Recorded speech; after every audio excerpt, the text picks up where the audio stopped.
இவ வேற கிளம்பி இருக்கிறா, வேலைக்கு போனவனை வேற காணா, என்னென்ன இளவு இருக்க போறாளோ தெரியல. மீனா கிளம்பிட்டியா மீனா? வந்துட்டீங்களாங்க? சாரி மீனா, வாடகை முடிஞ்சு வரேன்னு சொல்லியிருந்தேன். ஒரு சின்ன வாடகை வந்துச்சு, அதான் போயிட்டேன். சரி நீ கிளம்பு, நான் ஒரு 10 நிமிஷம் கிளம்பி வந்துடுறேன். அதனால ஒன்றும் இல்லைங்க, போய் ரெஸ்ட் எடுங்க, இன்னொரு நாள் போய்க்கலாம். ஏன் மீனா, என் மேலே எதுவும் கோவமா? நான் எதுக்குங்க கோவப்படணும்? இந்த பாலா போன உலகத்துல பொண்ணா பிறந்து வாழ்றது கூட ஈஸிங்க. ஆனா பையனை மட்டும் பிறந்துடவே கூடாது.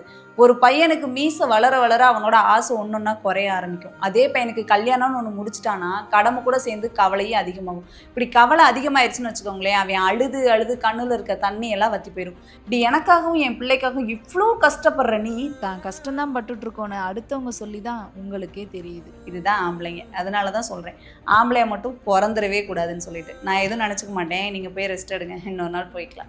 எல்லார் வீட்லையும் பொம்பளைய ஆம்பளைய புரிஞ்சுக்கிட்டா சண்டையே வராது.